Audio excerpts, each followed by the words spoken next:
Hello aspirants, welcome to daily news analysis of the Indian Express. आज तारीख है 25 जुलाई। तो लेट्स गेट स्टार्टेड।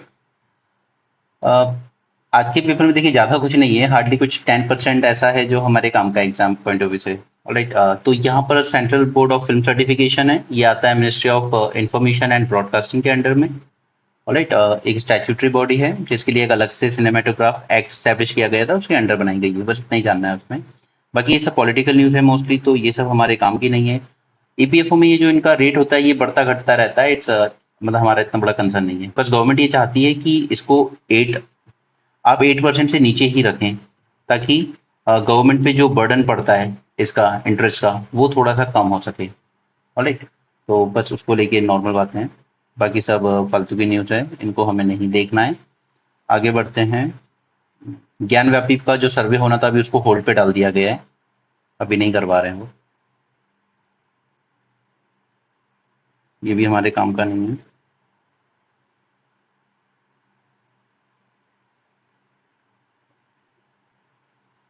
गवर्नमेंट दो नए बिल लाने वाली है। देखिए, जैसे पहले एक बिल आया था ना जिसने नेशनल मेडिकल कमीशन स्टैब्लिश की थी, ठीक है।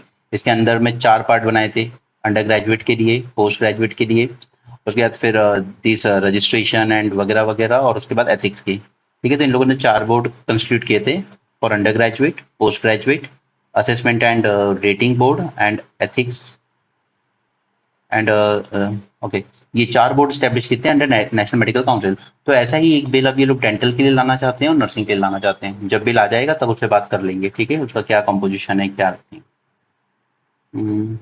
उसके बाद हमारे इंडिया का ओल्डेस्ट फंक्शनिंग रेलवे स्टेशन था बायकुला। ओके, इसको UNESCO Asia Pacific cultural heritage site award मिला है। डीएनए टेक्नोलॉजी बिल लाने वाले थे जिसमें हम लोग एक डेटा बैंक बनाएंगे सभी के डीएनए का लेकर, मगर अभी के लिए वो विड्रॉ कर लिया गया वो बिल। तो जब आगे आएगा तब देखेंगे। मेहर कास्ट को एससी लिस्ट में इंक्लूड कर लिया गया है महाराष्ट्र में। Again not that important for you.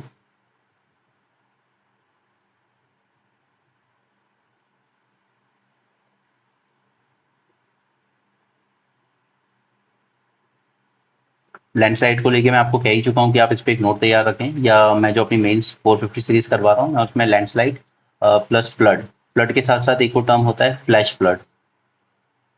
Alright, तो मैं ये फ्लैश फ्लड और दूसरा ये लैंडस्लाइड पे आपको इन डिटेल करा दूंगा कि अगर क्वेश्चन आता है मेंस में तो आप हैंडल कर पाएंगे।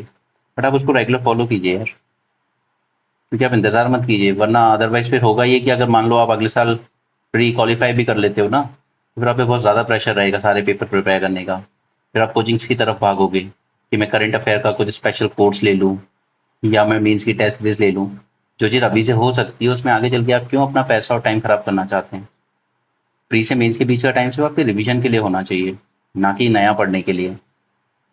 और वो रिवीजन तभी हो पाएगा जब आप उसको तैयार करके रखेंगे पहले से। एनीवे, यहाँ पर है कि गोवा में एक सेंचुरी है कि इसको टाइगर रिजर्व बनाना है। ठीक है, तो ये न्यूज़ इंपॉर्टेंट नहीं है, लेकिन इससे रिलेटेड कुछ इंपॉर्टेंट बातें मुझे आपको बतानी है। जैसे देखिए, जब हम लोग आपको पता है कि हमारे यहाँ पर वाइल्ड लाइफ प्रोटेक्शन एक्ट आया था 1972 में। ऑलराइट, ठीक है। अब इस वाइल्ड लाइफ प्रोटेक्शन एक्ट को ही 2005 में अमेंड किया गया और स्टैब्लिश की गई एक body, national tiger conservation authority. Alright, और क्योंकि ये इस एक्ट के अंडर में स्टैब्लिश हुई है, that means it is a statutory body. Clear? Statutory body वही होती है which are establish by enacting a law by the parliament. Alright, तो यहाँ पर हमने एनटीसीए बॉडी कंस्टिट्यूट की, okay, under this act by 2005 amendment. अब अगर हमें किसी भी एरिया को, या इवन सपोज किसी सेंचुरी को ही वाइल्ड प्रमोट करना है एज अ टाइगर रिजर्व, तो इसका प्रोसेस क्या है? तो ये आपके लिए बहुत इंपॉर्टेंट है कि how these tiger reserves are notified. इसको केयरफुली समझ लीजिए, ये बहुत ज़रूरी है। देखिए, एक तो तरीका ये है कि जो हमारी स्टेट गवर्नमेंट है वो नोटिफाई कर सकती है किसी भी एरिया को tiger reserve, but on recommendation of this NTCA. ठीक है, अगर एनटीसीए ने रेकमेंड किया है स्टेट गवर्नमेंट को कि आप नोटिफाई कर दीजिए इस पर्टिकुलर एरिया को जो हमें लगता है कि टाइगर्स के लिए थोड़ा इंपॉर्टेंट है, ठीक है, तो एक तो तरीका हो गया ये। ऑलराइट, दूसरा रिवर्स तरीका कि स्टेट एक प्रपोजल भेज सकता है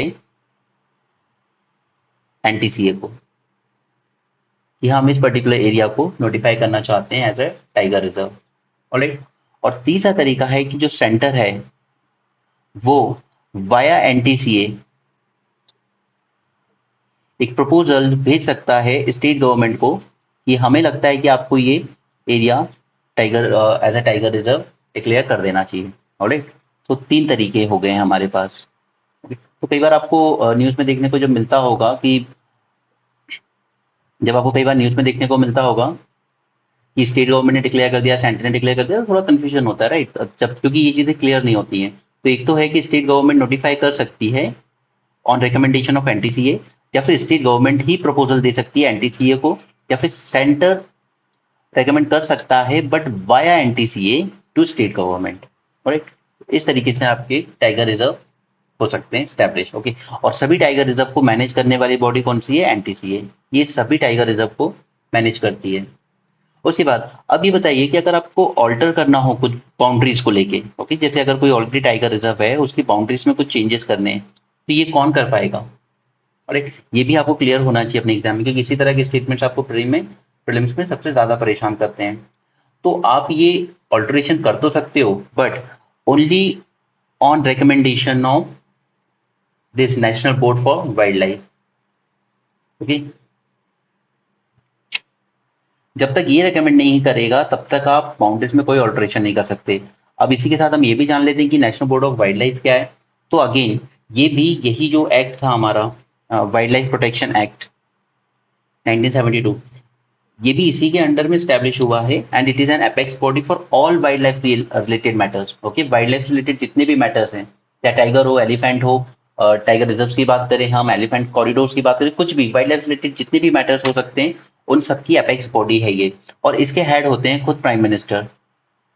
राइट, तो कल जब मैंने आपको उसमें नेशनल रिसर्च फाउंडेशन पढ़ाया था तब भी मैंने आपको बताया था कि वहाँ की गवर्निंग बोर्ड के चेयरमैन भी कौन है?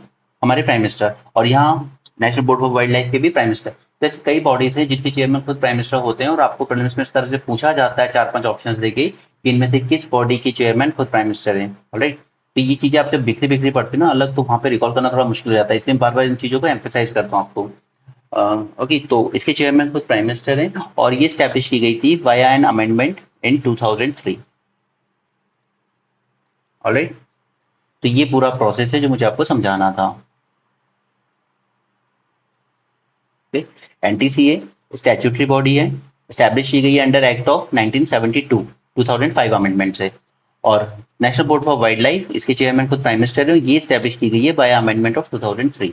ओके, और टाइगर रिजर्व को नोटिफाइड करने का प्रोसेस है, स्टेट गवर्नमेंट को रेकमेंड कर सकता है एनटीसीए, या स्टेट गवर्नमेंट खुद प्रपोजल भेज सकती है एनटीसीए को, या फिर सेंटर बाय एनटीसीए रेकमेंड कर सकता है स्टेट्स को। ठीक है, तो इस न्यूज से आपको ये बैकग्राउंड जानना था जो हमने जान लिया है।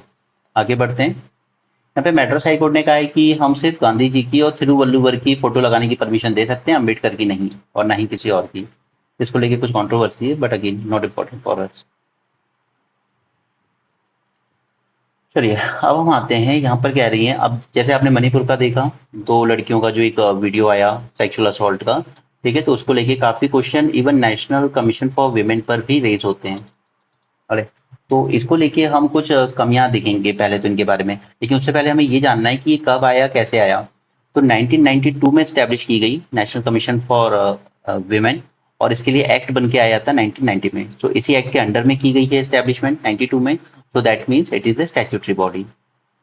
आई होप आपको अब तक इतना तो क्लियर हो चुका है कि स्टैट्यूटरी बॉडी हम किसको कहते हैं अगर आप फ्रेशर हैं यूपीएससी की प्रिपरेशन में। तो ओके, अब जब आपने सेंट्रल लेवल पे स्टैब्लिश की नेशनल कमीशन ऑफ वुमेन, तो आपने साथ साथ हर एक स्टेट में भी की है स्टेट लेवल पर। ठीक है, पहली बात ये जान ली। अब इनको लेके प्रॉब्लम्स क्या आ रही हैं, देखिए सबसे पहली प्रॉब्लम है कि ये जो बॉडीज है ना, ये सिर्फ पेपर वर्क, फाइल और इनको इधर उधर करने में ही बिजी हैं, जबकि इनका एक्चुअल मैंडेट है कि आप फील्ड विजिट कीजिए। ठीक, फील्ड विजिट कीजिए, वहां पे हालात जानिए कि महिलाओं के साथ क्या गलत हो रहा है, उनकी क्या नीड्स हैं क्या नहीं। ऑलराइट, लेकिन ये जितने भी अपॉइंटमेंट हो रहे हैं मोस्टली आपने देखा है कि कई बार तो ये रिटायर्ड लोगों को ही अपॉइंटमेंट दी जाती है। तो ऐसे केस में they are not very enthusiastic about their work. और जबकि जब हमने ये एक्ट बनाया था तब हमने ये कहा था कि हमें किस तरह के लोगों को इसका मेंबर बनाना है।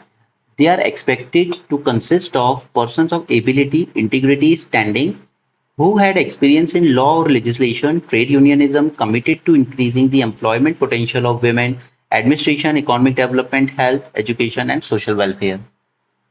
ठीक है।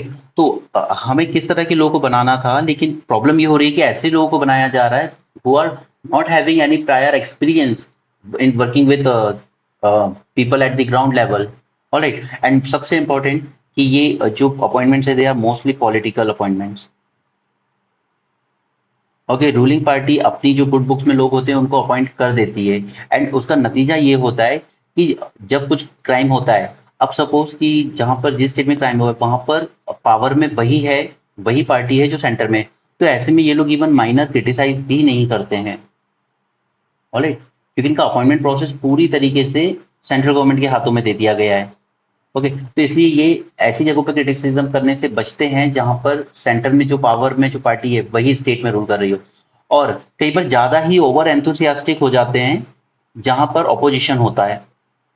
Okay, like for present scenario में अगर राजस्थान में कुछ होता है या छत्तीसगढ़ में होता है तो these people become more enthusiastic because इनकी लॉयल्टी इनके पॉलिटिकल बॉसेस की तरफ है। मैं नहीं कह रहा हूँ ये सर, ये जो आर्टिकल में जिन मैडम ने लिखा है जो कि डायरेक्टर जनरल रही हैं पहले, आईपीएस थी, ठीक है, तो इन्होंने जो लिखा है मैं उसके पॉइंट ऑफ व्यू से बता रहा हूँ कि ये पॉलिटिकल अपॉइंटमेंट्स कितना ज्यादा प्रॉब्लमेटिक है। ठीक है, और ये कई ऑर्गेनाइजेशन के लिए ट्रू है।